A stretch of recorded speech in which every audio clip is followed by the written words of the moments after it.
Welcome back, Eleanor Victoria Stories. If you're new here, don't forget, subscribe my channel. He wasn't someone I had ever imagined myself thinking about in that way. Older.com, always slightly reserved. But that night, something changed. We were alone in the garden beneath a sky full of whispering stars, and his grazed mine as he handed me a cup of tea. That small like a spark beneath my a flicker of something too delicate to say aloud. But it was there in his eyes, in mine. In the silence that stretched between us like the beginning of a story neither of us had planned to write. My name is Sarah. I was 28 when I moved back into my father's house after a long, complicated breakup. I needed space, calm, and a sense of stability I hadn't in years. My father welcomed me without hesitation, his familiar embrace reminding me of childhood evenings filled with laughter, books, and the gentle clinking of cutlery in the dining room. He often had friends over, old companions from his days in the Navy, some of whom had known me since I was young. Most were cheerful, slightly gray men who shared loud stories and long meals. But one of them stood apart. His name was Mr. Ryan, though my father simply called him Ree. He wasn't loud or particularly charming in the usual sense, but he had an undeniable presence. He spoke softly, laughed quietly, and always noticed more than he revealed. There was something about the way he carried himself, like he belonged in every room without needing to announce it. Ryan had known me since I was a teenager. To him, I had always been Araba, the girl with wild curls and endless questions. But over the years, we hadn't crossed paths often. Life had carried us in different directions until Fedor, perhaps some quiet design, placed us under the same roof more often than I could have expected. He was staying at our home for a week. Something about renovations at his own place. At first, it normal. His presence slipped into the rhythm of our household like another layer of comfort. But then came the late-night conversations on the veranda. The casual glances that weren't entirely casual. The unspoken ease of sitting beside each other without needing words. One evening, my father had gone to bed early. Ryan and I were left alone with the murmurs of an old jazz record playing softly in the background. The air was heavy with the scent of jasmine and the coolness of the approaching monsoon.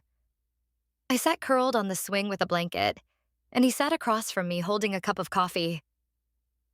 Quiet, but not distant. "I forget how peaceful your home," he said after a moment. His voice smooth and slightly drowsy with comfort. "It didn't peaceful when I was younger. I admitted I used to want to escape everything here." He smiled, unsurprised. And now I continued. "I realized peace isn't in places. It's in people or moments." I paused, suddenly aware of how intimate my words sounded. His gaze met mine more deeply this time. "Yes," he said. "Some moments like they're meant to be remembered." The way he looked at me then wasn't paternal nor casual. It was gentle, patient, like he was discovering me again. I might catch just slightly. From that night onward, our moments grew longer. He found reasons to sit beside me, asked about the books I was reading, shared quiet memories from his life, or simply watched the rain with me in shared silence. There were no crossed lines, no words that needed restraint. But something fragile and unspoken was growing between us, curling around our hearts like early morning mist. One morning, I found him in the kitchen, struggling to make tea. It was still early, the sky outside just beginning to glow. He looked up a little embarrassed. "I was trying to surprise your dad," he said quietly. "Didn't expect you to wake up." I walked over with a sleepy smile. "He doesn't wake before 9 o'clock. You were risking everything for nothing." I helped him with the tea, standing side by side, and for a moment our arms brushed. We didn't move away. "I'm glad you came back home, Era," he said softly. "I'm glad you're here," I replied almost before I realized it.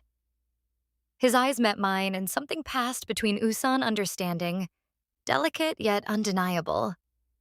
Neither of us spoke of it, but it in every shared glance, every pause that lasted too long. That afternoon, he found me reading on the garden bench, the light filtering through.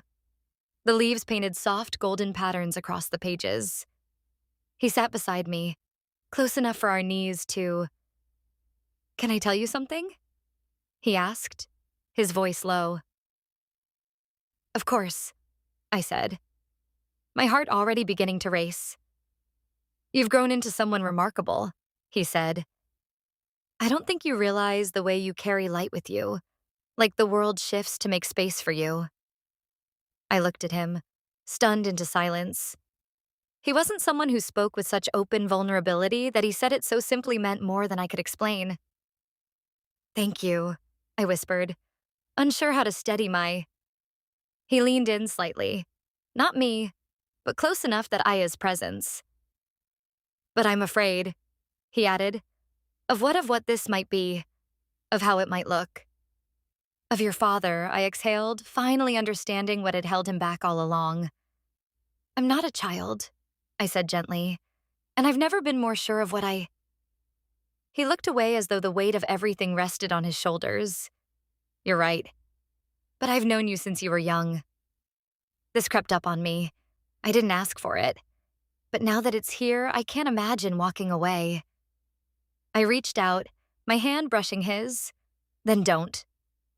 That evening, we didn't speak much, but we sat close on the veranda again. His fingers rested beside mine, our shoulders nearly. The silence between us was no longer empty. It was full of everything we hadn't said. The next morning, he was packing to leave. 6:56, 6 minutes, 56 seconds. His house was ready, and his stay with us had come to an end. I stood at the doorway of his room, watching him fold his clothes. You don't have